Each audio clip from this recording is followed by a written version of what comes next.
And hello, everybody. It is Tom Chenault. It's Adrian Chenault, and it is the Legacy Leadership Radio Show. And we have got a show for her for them with her today, right? Adrian goes, That Tom. was some beautiful usage of pronouns, right there. Adrian said, Dad, I want to introduce her. I said, no, I'm better. So you have just seen the ultimate introduction of the great Michelle Masters. She is amazing, though. I love her. And the more I read about her, the more I loved her. And the more you're going to love her, I promise you. So let's get this show on the road, Adrian. Yeah, this is fun. You know, it's not often that we are just getting to know somebody as we have them on the show. And it's kind of fun because it means that I get to be a little bit more curious and delve into things that I haven't heard and explore. And so we're going to have some fun. So Michelle Masters is an incredible NLP speaker and coach.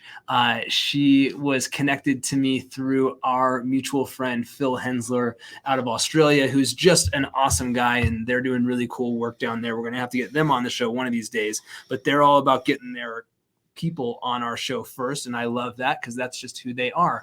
So Phil, I just gave you a shout out and I'm sure you'll be jumping in here with us in a little while. But Michelle is just somebody that as I got to learn about what you do, that I, like we said, I liked you more and more. And so welcome to the show, Michelle. Thank you. It's so much better than it going the other way, where the more you got to know me, the less you liked me. That would be so much worse. You know, that would not be the first time that had happened. So thankfully, almost all the time. It's funny that the last 3 weeks have been those kinds of people: Bob Bodine, Mark Victor Hansen, and his wife Crystal, and now Michelle. The more you get to know them, the more you love them. And it's been my experience over the years that all these legends, they have a hell of a time living up to their billing because the legend's usually bigger than the person. I think Michelle's exactly the opposite. I think she is the real deal, through and through, tried and true, and that's really good news. And I am a huge fan, proponent, and student of NLP. And most of you probably don't even know what that means. It's a neuro-linguistic programming. And if you start doing a deep dive into that, you'll realize why this woman is so extraordinary.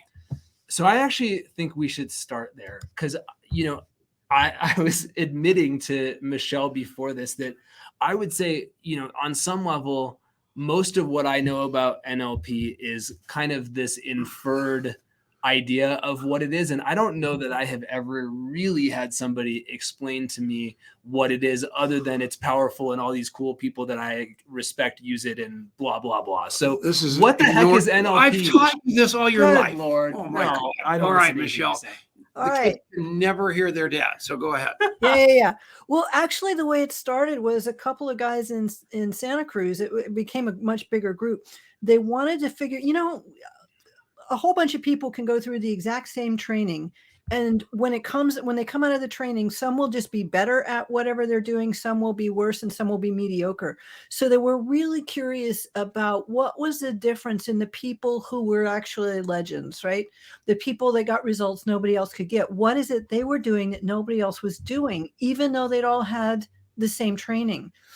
And so they studied like people who were phenomenal in psychiatric fields like Virginia Satir, Milton Erickson, the great, you know, hypnotherapist, the medical hypnotherapist. They studied all these people who were exceptional in their fields, and they tried to figure out what those people were doing that was different, and they boiled it down and boiled it down and boiled it down until they could start to replicate their results.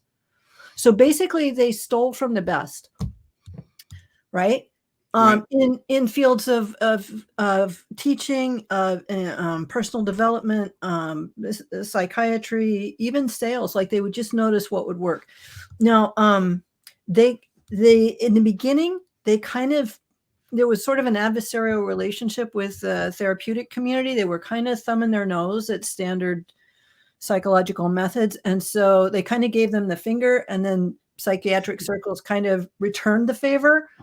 And so we did not expect to have come out of your mouth. That was awesome. That's awesome. Yeah. And so there was a kind of this adversarial relationship, and which was a shame because the tools are phenomenal for anyone who's a therapist or a counselor or in any kind of healing field.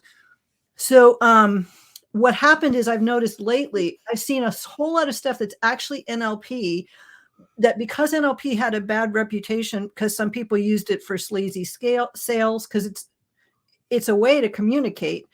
So I've seen it rebranded as neuroscience. I saw it on PBS. It's whole special neuroscience. I mean, this is flat out NLP, but they're just staying away from that whole mess by calling it neuroscience. And it's a good way to describe it because it does work a lot with the neurology and helping rewire stuff that's in the way. Interesting. My wife and I went down. Do you know who Michael Burnoff is? I don't, but I don't get out much. Well, I believe that. But here's the deal. We went down and took a course with him, and I am telling you what, I think it changed my life, and I think it changed my wife's life for the better. Yeah. And it turned me into a student of it, and I'm very envious of the depth of knowledge and experience you have, because, ma'am, it is incredible stuff. And all of you need to at least scratch the surface of this. And I don't think you'll be able to stop scratching. It is one of those things that you just become intrigued with, and it becomes this gift. And watching her in action even now is pretty doggone cool. So thank you so much. You're so welcome. Yeah, because so many people, they try to change through willpower, which never works. It never works, because when you're trying to use willpower, you're basically trying to override your own automatic patterning. It's like trying to not move your leg when the doctor hits that little, I don't even know if they do that anymore. They used to hit your knee with a mallet to make sure you were alive or something. Yeah. Anyway, it's an automatic reflex, right? Like moving your head if something flies at it.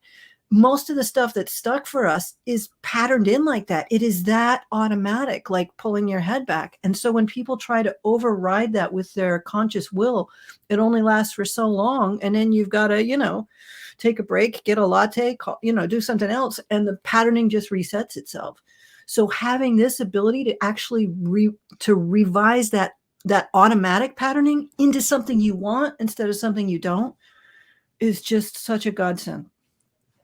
So how and when did NLP show up in your life, and what was that process of you kind of having this realization that this was what you wanted to devote yourself to? Yeah, I had been looking for a long time. I did all kinds of stuff as I kind of both literally and figuratively wandered in the wilderness for years. I painted houses in Maine. I painted scenery off Broadway. I taught environmental ed. I coached girls volleyball. Like I was looking for anything, I just didn't have a sense of what it was yet. And then in 1994, somebody put a flyer in my hand for this free seminar and said, you should go to this.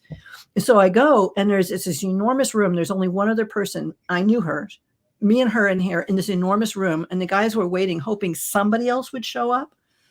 And so while they waited, I looked at the brochure and I looked at the price, and I said to my friend, I'm just going to go because there's no way I can afford this. And she's like, don't go. She didn't want to be the only person there.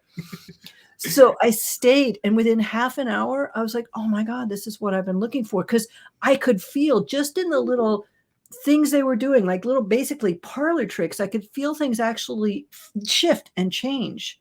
And I did 4 years of therapy with a saint. I loved her, and it was wonderful, and nothing changed. Like I got a lot out of it, self-acceptance and emotional vocabulary, a lot of perspective, but the patterning didn't change.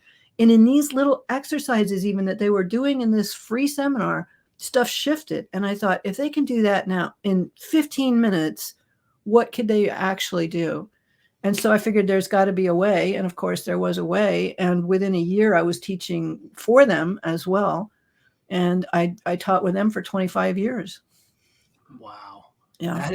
That's remarkable. And I think there's something really there, just that little fragment of, I was doing traditional therapy for many years.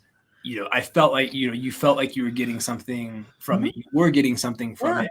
And yet there was like this power tool that suddenly is like handed to you. And it was just a completely different experience. Oh, it's everything changed. Everything changed.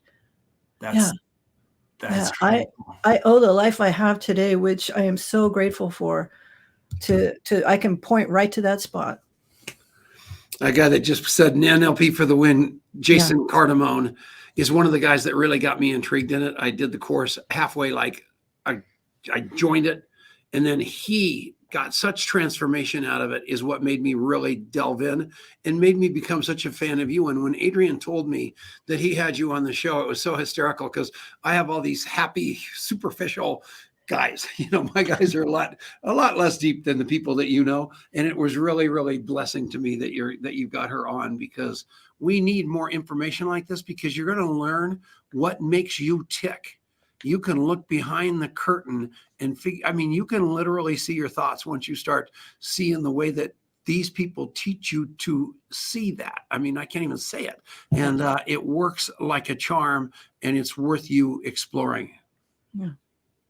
That is really, really cool. And so you spent, after encountering this, you spent many years working with that organization that you first went through the process with, and then eventually you have now kind of struck out on your own. Is that right? Yeah. I've been on my own for 4 or 5 years. I started doing stuff I was asked, even while I was still there, to start traveling, to Europe and Asia and share, and Australia, to share the work. And so when I went full time on my own, it just left me more time to do that. I do miss teaching our students. I really do miss that. But yeah, being able to share this all over the world has been such a gift. That is so cool. And what a blessing, right? To get to go and spend time in all of those amazing places. And so, one of the things, we're going to take a break here in about a minute. One of the things that I think we should talk about is, how this work has transitioned and how you have adjusted and what you learned from the last couple of years, which, now we're starting to come back out the other side. But, it's quite the remarkable thing. And I know a lot of friends who have been in the transformational space, in the personal development space, have had to break a lot of their own limiting beliefs about what is possible and what is not possible, because the way of doing things for so many years was broken down. So we're going to take a quick break here. We're visiting with Michelle Masters, who is just an incredible coach and trainer and speaker in the world of NLP, neuro-linguistic programming, and somebody who has walked the road, who's been doing this for a long time, who has a lot of experience. And we're going to dive into what NLP could mean for you and how we apply all this cool stuff that we're learning. So you're listening to the Legacy Leadership Radio Show with Adrian Chenault, Tom Chenault, and Michelle Masters. We're on the Genesis Communication Network, and we are super grateful to have all of you awesome people here. So stick around. We're going to take a quick break, and we will be back right after this. Adrian started the break like 45 seconds early, so we had to spread that thing out. And I'm watching him. He's such a jerk too, because he's just laughing. Oh, it was which only makes it harder to deal with. Hello, Brandon Hinch, you maniac. Doug Stair, could you tag a few more people? I love you guys. And this woman, pay attention to her, buy whatever she's selling, because she's not using any parlor tricks on you. The newer people go, yes, yes, yes, yes, and all this stuff that get you going, yes, but she's just really, really staying in the conversation. Notice her intensity. Here we go. Boom, go. And we're back. I can talk as fast or slow as I want. We are on the Legacy Leadership Radio Show with Adrian Chenault and Tom Chenault. This is a shorter segment, so we're going to get down to it. Phil Hensler's in the house. Phil, thank you so much for making this connection for us. We're super grateful to be with Michelle and just for all the cool people that you have been connecting us with. So thank you for that. And so, Michelle, before the break, we were talking a little bit about this period of spending 25 years working with the organization that introduced you to this NLP work, striking out on your own. And then, suddenly 2020 hits and the game has changed completely. And you had to figure out what had to change in order to continue doing what you did. And so talk about what you learned through that process. Cause I remember distinctly, we actually helped one personal development organization in particular who had incredible internal tension about whether it was even possible to deliver their work online. And we had to help them to sort of bridge that gap.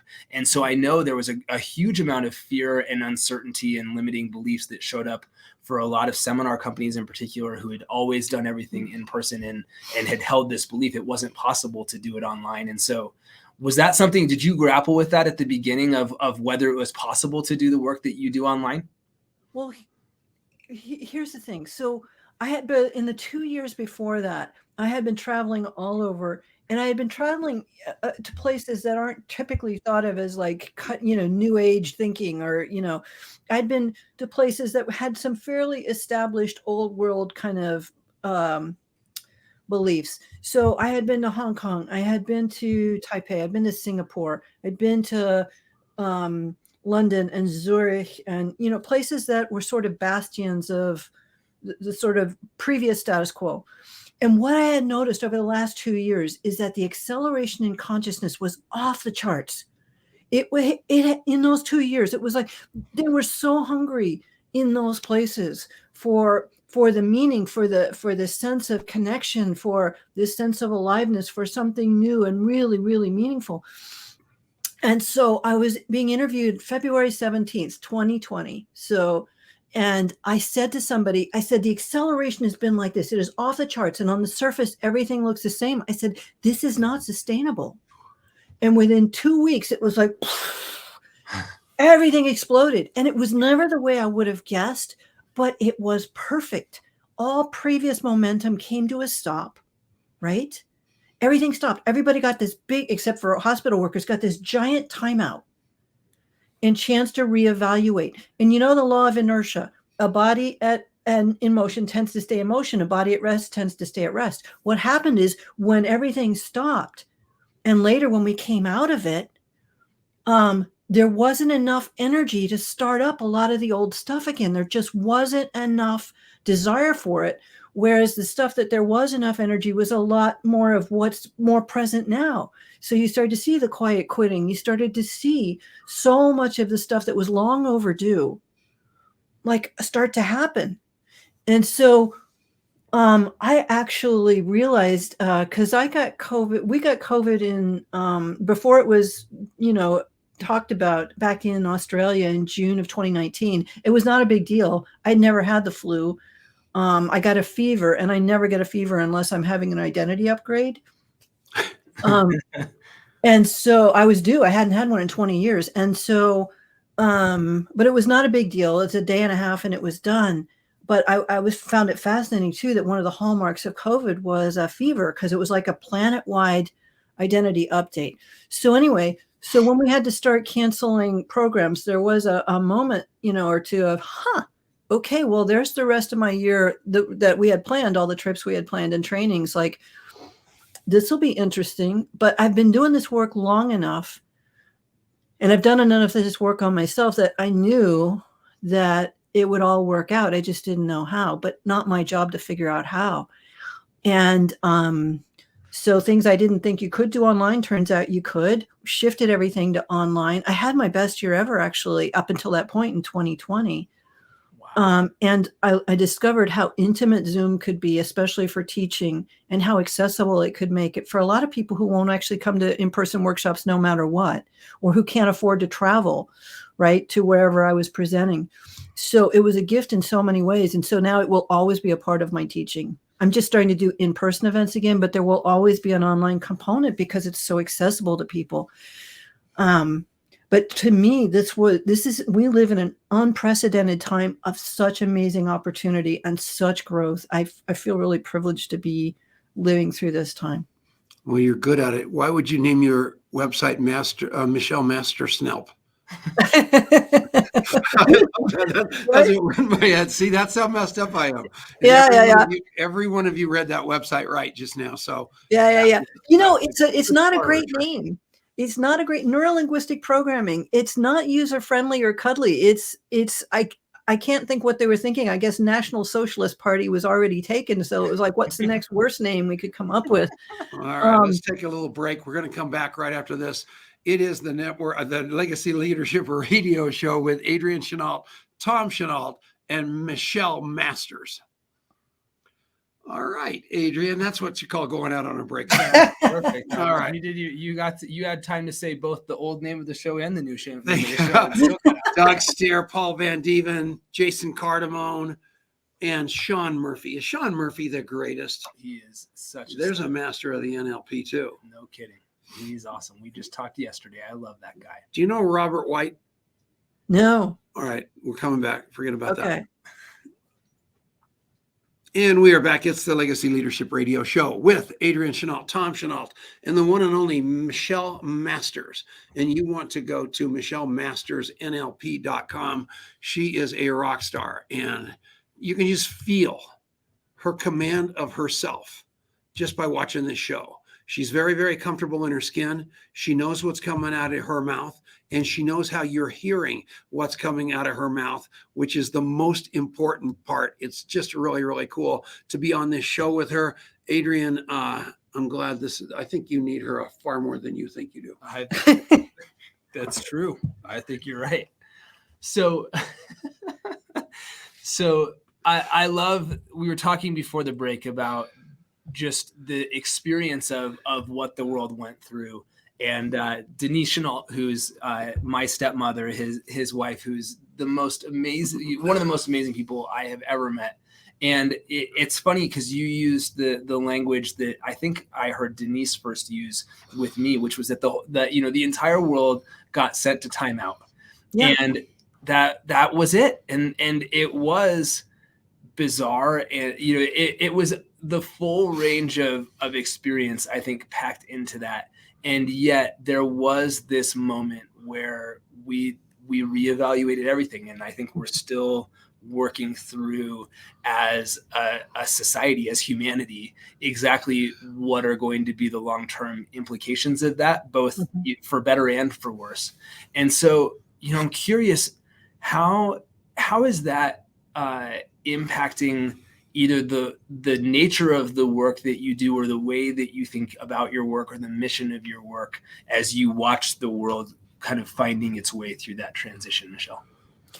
Well, it's actually really exciting. I mean, I've been doing the work for so long, and I do just want to say, just in case it never gets in any other part of the class or the show, is that the things that we believe, and by the way, almost everything you experience in life, you have beliefs that support, or you would not experience it. Most of your beliefs you're not aware of. Wow. Most of our beliefs are invisible to us. We would say that's not a belief. That's just the way life is. Because your brain is designed to filter your reality, and mostly what it uses to filter your reality is your belief system. So we do not perceive the world as it is. We don't perceive an objective universe. We all perceive a subjective universe, and most of your beliefs are in place by age 6. So if you think about what was going on by the time you were 6 years old, so much of your sense of who you are, what the world is like, what's possible for you, what you deserve are in place by that age. And unlike your phone, your brain is not designed to update itself. Wow. It is designed to stabilize. And so a lot of people try to consciously change that patterning, but the patterning that is in almost everybody's way is not in the conscious part of the brain. And so it's like trying to revise faulty wiring in the basement by remodeling the penthouse. It's literally not the place where the stuff that needs to be rewired is stored. So I just want people to know, if they're frustrated because they have tried to change stuff, or they can't get what they want, or they keep hitting the same limits, it's not because you're broken or lazy or stupid. The worst we can say about anybody is they've got old patterning that's in need of an update. But up until recently, the tools to update were basically you died and you got reborn, and then you had to cross your fingers and hope you got a better situation. That's not how it is now.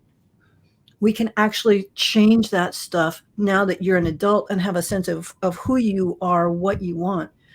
That stuff can be revised to be a lot better match for your life. I just want people to know that so they don't have to struggle and suffer. And so that's deep and very, very intriguing. And so if you're sitting here and you're going, that sounds really cool, and also like, huh? Yeah. Where do we go from here? Like what how do you dip a toe in that water?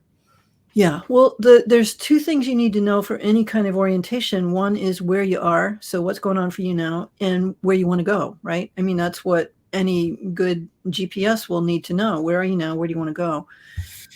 And then the question, once you know that, once you're clear on where you want to go, then the thing left to answer is what's in the way. Like what are the things that are running that are in the way? And whether or not somebody works with me or somebody else, there are many ways to really to access that patterning and change it. But one of the things that I have noticed over the years of doing this, and people are always amazed, and I'm not amazed, but I enjoy the amazement every time, because it is a wonder and a miracle every time, even though I know how it works, that when you change those patterns and belief, it seems like the world changes. I'll get people tell me all the time, my income doubled. I didn't do anything differently, or all of a sudden all the men or women are behaving differently towards me in the world. And it's just because the beliefs shifted or the patterning that was in the way shifted. And all of a sudden, without somebody even trying, it's like the world shows up differently. And that's when it starts to get to be fun, when you realize you don't have to work so hard at everything. You don't have to try to be the best version of you. Mostly what we have to do is clear up all the old beliefs about there being something wrong with us. And then the beauty that we are can start to come through, and we can start to feel it. Because until we can start to experience how beautiful and worthy we are, we will make it hard on other people who can see it. Like we'll either push it away or discount it, or flat out find people who will reinforce our more limited vision of ourselves. So, and that goes for money as well. Same thing. Wow. And so that I think that's you conjured so many people, and myself in various ways and in various points being one of them. You find ways to reinforce who you see yourself to be in the way that you spend time around other people, in the choices that you make in these things. And often everybody else can see it except for you, and you're just doing it. You just keep banging your head in the same wall. And then sometimes people recognize it and they try to make conscious choices, but the old subconscious patterning is still running. And that's where they just get so frustrated, because it's like a fire hose of not enough, not enough, not enough, not enough, with like a little eyedropper of affirmations of, oh, I'm worthy, I'm okay, and trying to override that consciously is just, it's too much work, and people get frustrated and they give up and they think this stuff doesn't work. So a wise person said I should ask you about your money seminar, so I think I'm going to do that. Okay.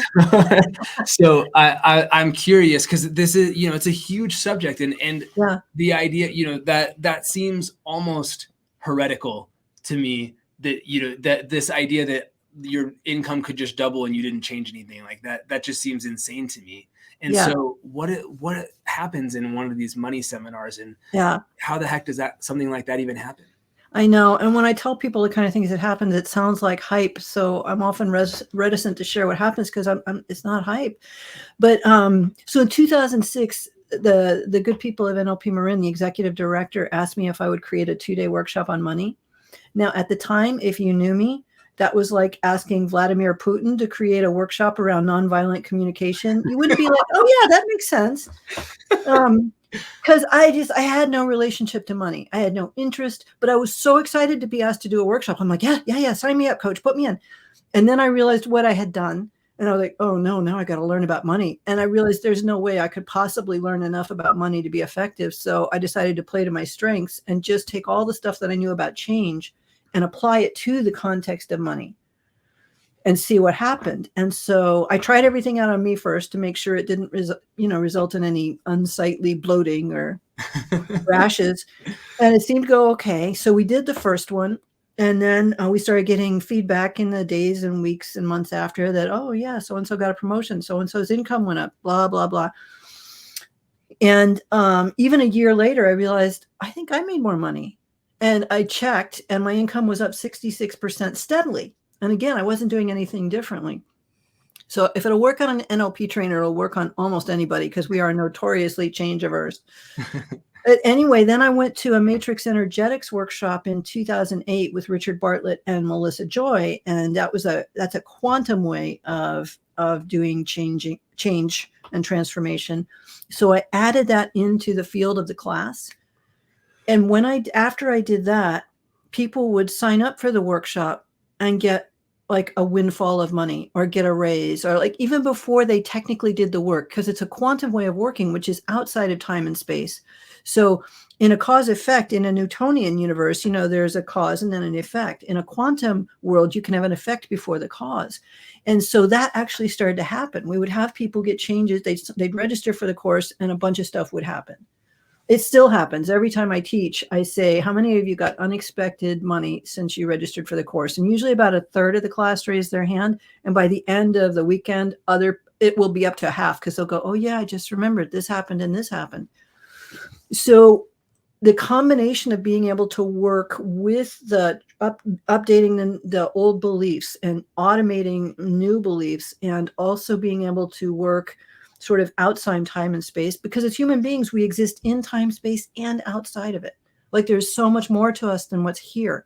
So being able to work with those parts of us as well, that's when you get stuff that looks really magical.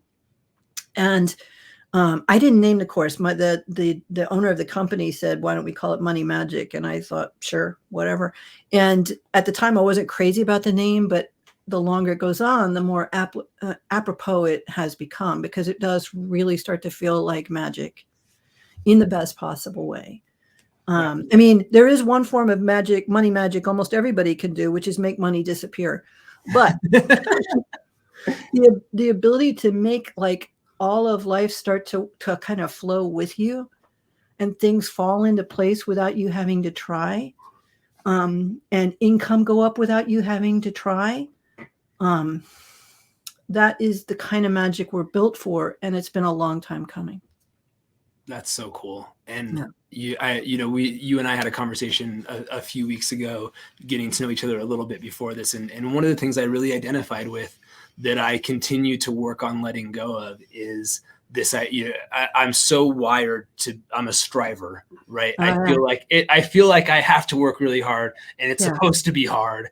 And so, that's a really cruddy set of beliefs to operate from, because you just always are tired, because you feel like that's what you're supposed to be, and that it's some badge of honor. And so releasing that, if you all, those of you who are listening, go to michellemastersnlp.com and let's figure out how to get rid of that kind of programming, so we can enjoy it as we do it, instead of feel like we're always having to put ourselves into this position of lashing ourselves just to feel like we're enough, or whatever that is. So we're going to take one last break here. We're talking to Michelle Masters. Go check out michellemastersnlp.com on the break. This has been just a really cool and insightful conversation. We've got one more segment coming up, so make sure you stick around.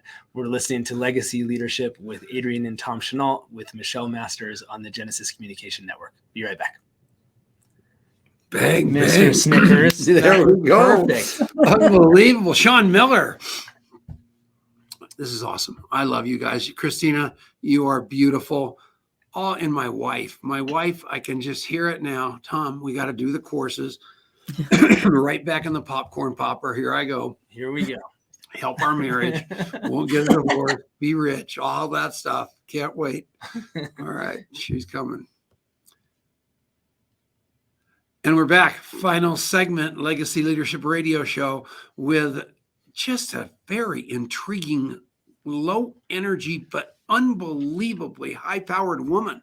How can you have, and Adrian, peaceful energy is what I think you were looking for. I know. Yeah. So here's the deal. Even before the show, Adrian told me about your way of being. And he said, Tom, it is, actually, he said, Dad, calls me Dad once in a while. But he said, it is uncanny how hard you strive to listen to her. And that's what I think everybody has noticed, is they are dwelling on your every word and feeling every word that's coming out of your mouth. And all of you, I know you want to learn that gift, because it's a gift that she could give you. So pretty cool stuff, right, Paco? Absolutely.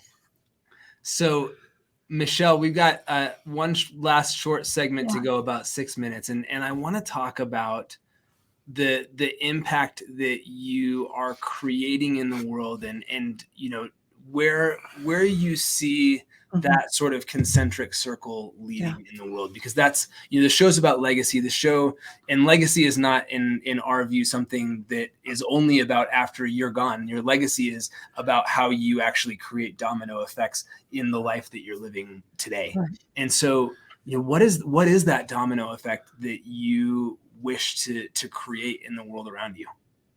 Yeah, well, as in the past couple of years, it's really crystallized to me what are the things that are most in the way of people experiencing the true beauty and worth that they are, and the divinity that they are, and the incredible creators that they are.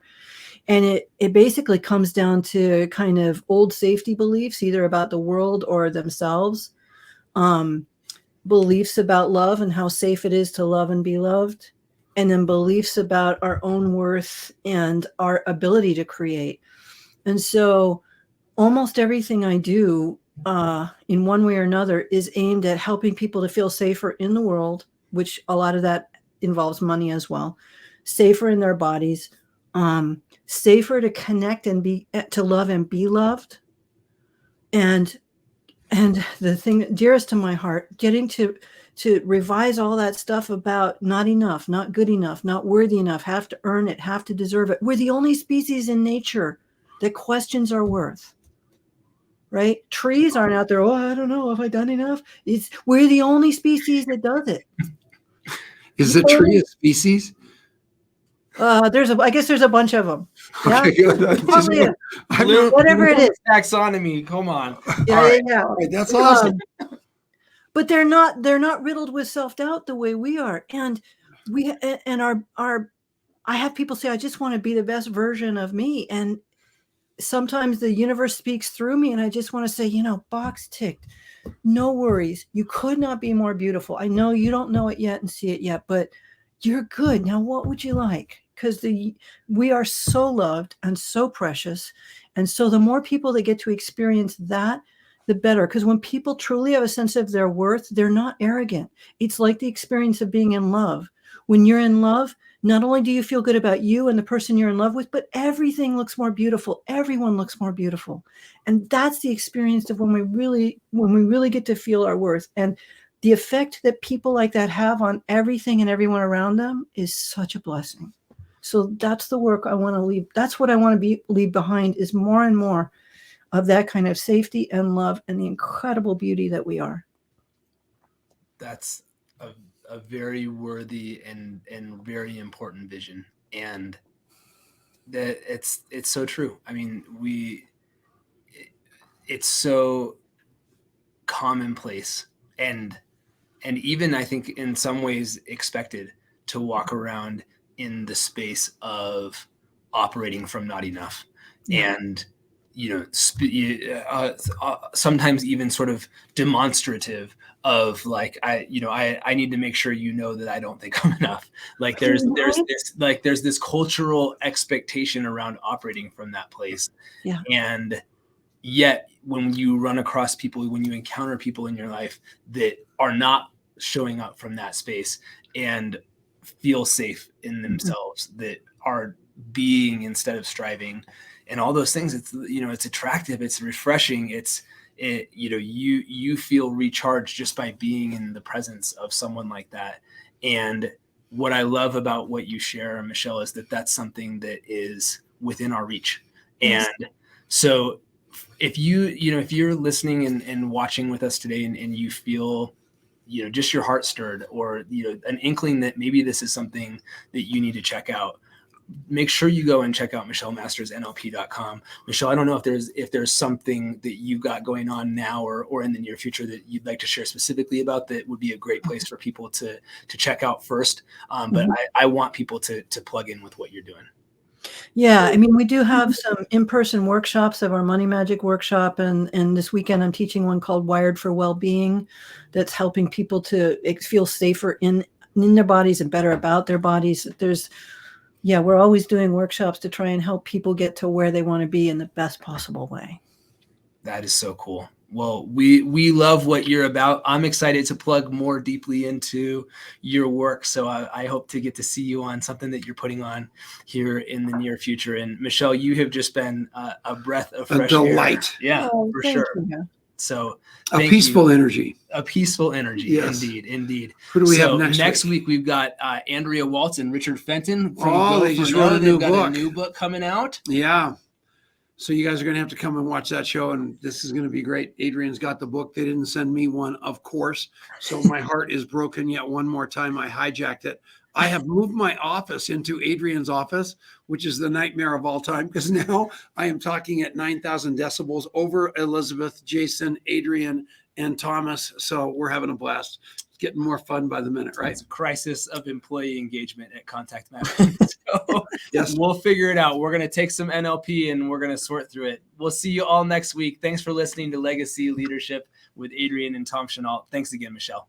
Thank you. Bye-bye.